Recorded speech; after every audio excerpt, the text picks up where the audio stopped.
नमस्ते दोस्तों, मैं संध्या आप सबको को यूट्यूब चैनल में स्वागत करती हूँ। तो आज मैं प्रगतिवाद से संबंधित महत्वपूर्ण प्रश्न आप सबों के समक्ष प्रस्तुत की हूँ।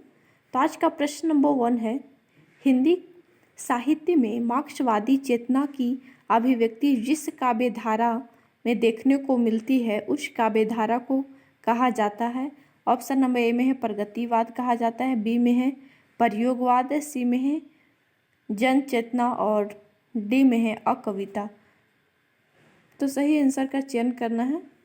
जो हिंदी में मार्क्सवाद चेतना की अभिव्यक्ति जिस काव्य धारा में देखने को मिलती है उस काव्य धारा को क्या कहा जाता है, तो सही आंसर होगा प्रगतिवाद कहा जाता है। ऑप्शन नंबर ए सही होगा। अगला प्रश्न है, प्रगतिवादी काव्य सृष्टि है, दार्शनिक, बी में है वर्ग चेतना प्रधान, सी में दिया हुआ व्यक्तिक यथार्थ और डी में है यथा स्थितिवादी। तो प्रगतिवादी काव्य सृष्टि है, वर्ग चेतना प्रधान। ऑप्शन नंबर बी सही होगा। तो आपको अच्छे से देखना है और सही आंसर का चयन करना है, क्योंकि जितने भी प्रश्न मैं लाई हूँ महत्वपूर्ण प्रश्न है, आप अच्छे से ध्यान से देखिए। अगला प्रश्न है, द्वंद्वात्मक भौतिक विकासवाद किस काव्य धारा का आधार है? नई कविता, प्रगतिवाद, समानांतर कविता, इनमें से कोई नहीं। तो सही आंसर होगा ऑप्शन नंबर बी सही होगा, प्रगतिवाद।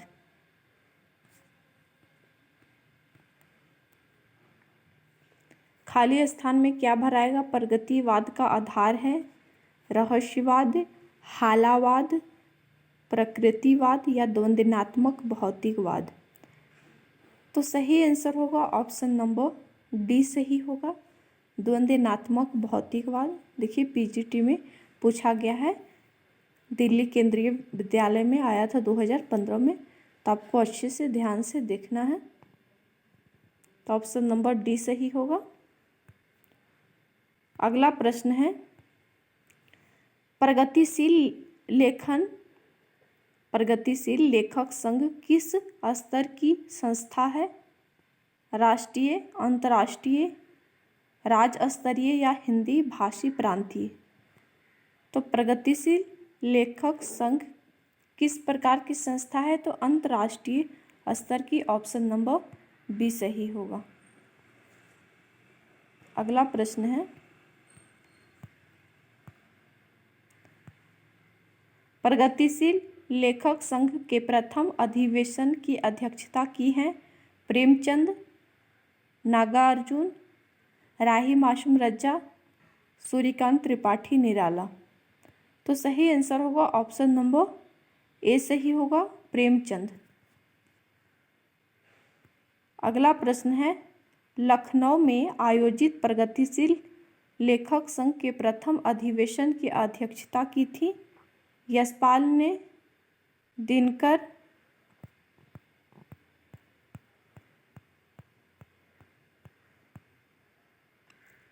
निराला या प्रेमचंद?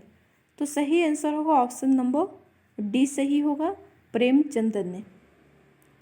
अगला प्रश्न है, प्रगतिशील लेखक संघ की स्थापना कब की गई है? प्रगतिशील लेखक संघ की स्थापना कब की गई थी? ऑप्शन नंबर ए में 1926, बी में है 1936, सी में है 1946 और डी में है 1949। तो सही आंसर होगा ऑप्शन नंबर बी सही होगा, 1936 ईस्वी में प्रगतिशील लेखक संघ की स्थापना की गई थी 1936 ईस्वी में। ऑप्शन नंबर बी सही होगा। अगला प्रश्न है, लखनऊ में आयोजित 1936 में प्रगतिशील लेखक संघ के ऐतिहासिक आयोजन के अध्यक्ष थे? ऑप्शन नंबर ए में प्रेमचंद, बी में है जयशंकर प्रसाद, सी में सूर्यकांत त्रिपाठी, निराला और डी में है मुल्क राज आनंद। तो सही आंसर का चयन करना है।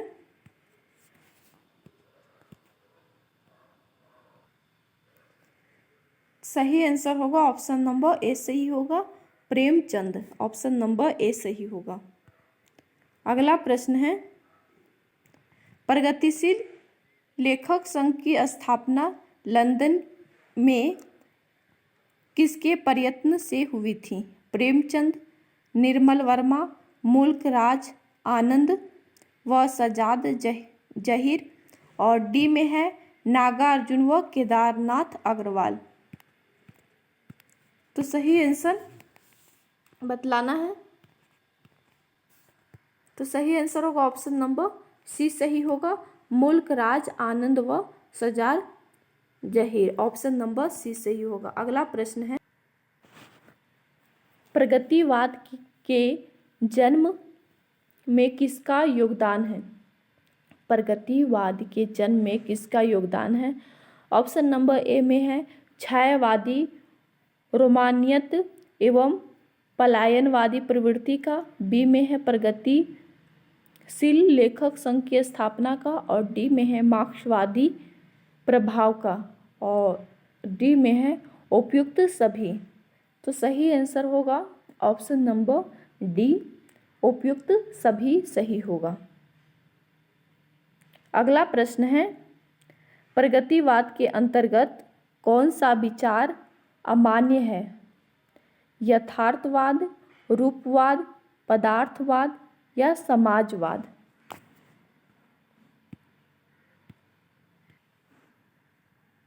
तो सही आंसर होगा ऑप्शन नंबर बी सही होगा, रूपवाद।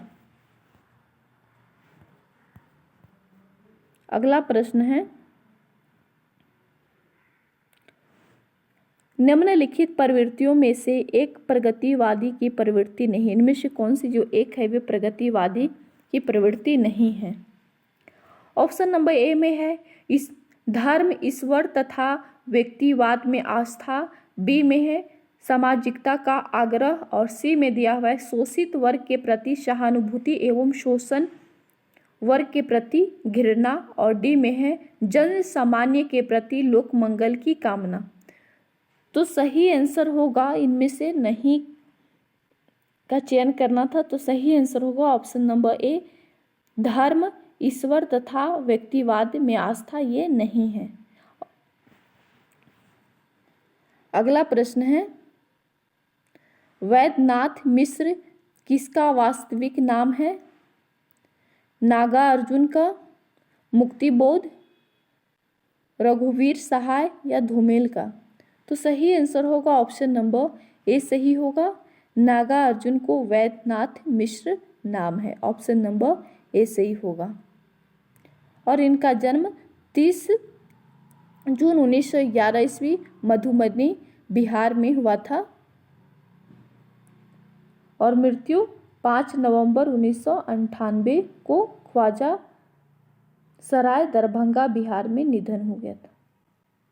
और इनसे संबंधित मानसिक पत्रिका जो दीपक 1935 में और 1942 से 43 में विश्व बंधु साप्ताहिक पत्रिका का संपादन किया है। तो इससे संबंधित दिया हुआ है, आपको अच्छे से रीड करना है क्योंकि ये भी महत्वपूर्ण होती हैं। अगला प्रश्न है, नागार्जुन किस वर्ग के कवि हैं? छायावादी युग के, प्रगतिवादी के, या प्रयोगवादी या द्विवेदी युगीन के? तो इससे संबंधित आपको प्रश्न देखने को मिलेगा। छायावाद के कौन कौन से कवि हैं, प्रगतिवाद में कितने कवि हैं, और प्रयोगवाद में, द्विवेदी युग में। मैं बार बार बतला रही हूँ, आपको अच्छे से याद करना है। तो नागार्जुन प्रगतिवादी कवि हैं, ऑप्शन नंबर बी सही होगा। अगला प्रश्न है, नागार्जुन किस काव्य धारा के कवि हैं? तो प्रगतिवादी काव्य धारा के कवि हैं, ऑप्शन नंबर ए सही होगा। अगला प्रश्न है, कबीर के उपरांत हर विध्वंसकारी और जन विरोधी शक्ति को सर्वाधिक खुली चुनौती देने वाले साहित्यकार हैं? निराला, नागार्जुन, दिनकर या हरिऔध? तो सही आंसर होगा ऑप्शन नंबर बी सही होगा, नागार्जुन। ऑप्शन नंबर बी सही होगा। अगला प्रश्न है, प्रगतिवाद के संदर्भ में इनमें से एक कथन सही नहीं है, वह कथन कौन सा है? तो प्रगतिवाद जन जीवन के साथ प्रकृति और कल्पना लोक में सौंदर्य खोजता है। बी में है, प्रगतिवाद ने पहली बार साहित्यिक चेतना को यथार्थवाद की ओर अग्रसर होने की प्रेरणा दी है। और सी में दिया हुआ है, प्रगतिवाद की मूल प्रेरणा मार्क्सवाद से विकसित हुई थी। और सी में है, प्रगतिवाद सामाजिक यथार्थ की अभिव्यक्ति को ही रचना का उद्देश्य मानता है। तो इनमें से गलत कथन का चयन करना है।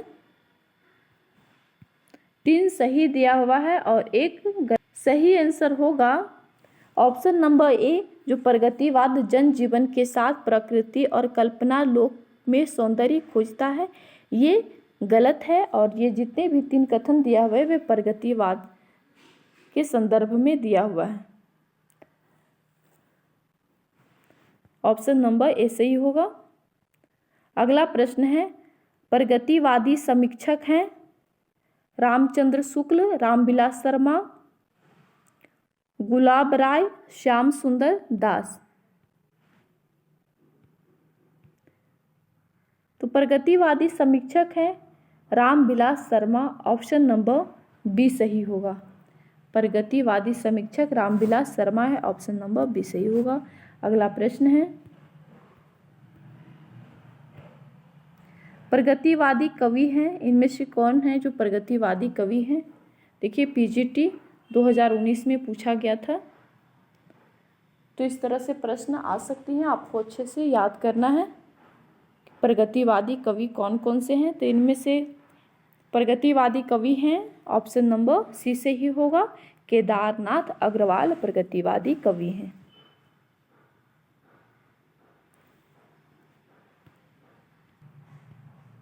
और साथ ही साथ प्रगतिवादी कवि की रचनाओं को भी आपको अच्छे से याद करना है, क्योंकि हमारे सिलेबस में प्रगतिवादी, छायावादी, प्रयोगवादी ये सभी पढ़ना है। तो आपको जितने भी कवि हैं उनकी रचनाओं को आपको अच्छे से देखना है, क्योंकि उससे संबंधित भी प्रश्न आ सकती हैं।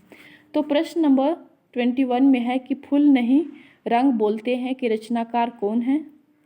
ऑप्शन नंबर ए में है केदारनाथ अग्रवाल, बी में है नागार्जुन, सी में है त्रिलोचन और डी में है नरेश मेहता। तो सही आंसर होगा ऑप्शन नंबर ए सही होगा, केदारनाथ अग्रवाल का है फूल नहीं रंग बोलते हैं, ऑप्शन नंबर ए सही होगा। अगला प्रश्न है, जमुन जल तुम काव्य के रचनाकार कौन है? भवानी प्रसाद मिश्र, धूमिल, शिव मंगल सिंह और केदारनाथ अग्रवाल। तो सही आंसर का चयन करना है। तो सही आंसर होगा ऑप्शन नंबर डी सही होगा, केदारनाथ अग्रवाल की रचना है। तो केदारनाथ अग्रवाल की जितनी भी रचनाएं हैं आपको अच्छे से याद करना है। अगला प्रश्न है, प्रगतिवादी के प्रमुख कवि नहीं है, इनमें से कौन है जो प्रगतिवादी के कवि नहीं माने जाते हैं? ऑप्शन नंबर ए में है नागार्जुन, बी में है दिनकर, सी में अज्ञेय और डी में है मुक्तिबोध। तो प्रगतिवाद के प्रमुख कवि में नहीं है अज्ञेय प्रयोगवाद कवि में आते हैं। अगला प्रश्न है, निम्नलिखित में से किस लंबी कविता के रचयिता मुक्तिबोध हैं? इनमें से किसके रचयिता हैं जो लंबी कविता हैं और उसके रचयिता मुक्तिबोध हैं? तो सही आंसर का चयन करना है। तो सही आंसर होगा ऑप्शन नंबर बी सही होगा, अंधेरे में, ऑप्शन नंबर बी सही होगा। अगला प्रश्न है, चांद का मुंह टेढ़ा के रचयिता कौन है? तो सही आंसर होगा ऑप्शन नंबर बी सही होगा, मुक्तिबोध। भूल गलती कविता के कवि हैं, इनमें से कौन है? भूल गलती कविता के कवि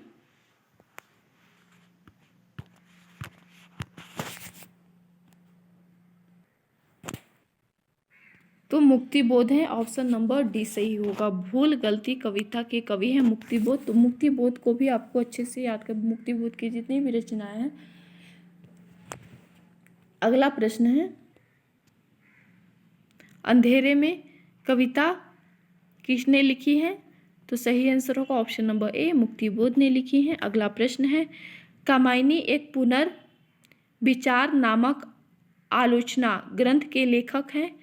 रामस्वरूप चतुर्वेदी, रामविलास शर्मा, डॉक्टर नगेंद्र या गजानंद माधव मुक्तिबोध? तो सही आंसर होगा ऑप्शन नंबर डी सही होगा, गजानंद माधव मुक्तिबोध। कामायनी एक पुनर्विचार नामक आलोचना ग्रंथ लिखे हैं मुक्तिबोध ने। ऑप्शन नंबर डी सही होगा। अगला प्रश्न है, रहस्य पुरुष का बिंब मुक्तिबोध की किस कविता में नहीं है? तो सही आंसर होगा ऑप्शन नंबर बी सही होगा, अंधेरे में नहीं है।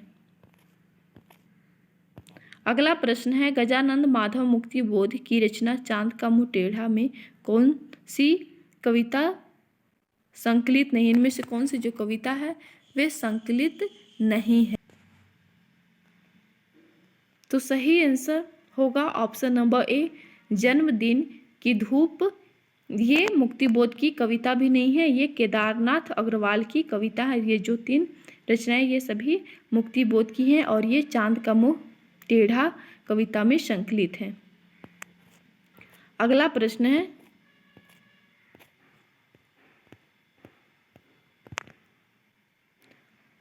मुक्तिबोध की किस पुस्तक को प्रतिबंधित किया गया था? मुक्तिबोध की किस पुस्तक को प्रतिबंधित किया गया था? तो सही आंसर होगा ऑप्शन नंबर डी, भारत इतिहास और संस्कृति। ऑप्शन नंबर डी सही होगा।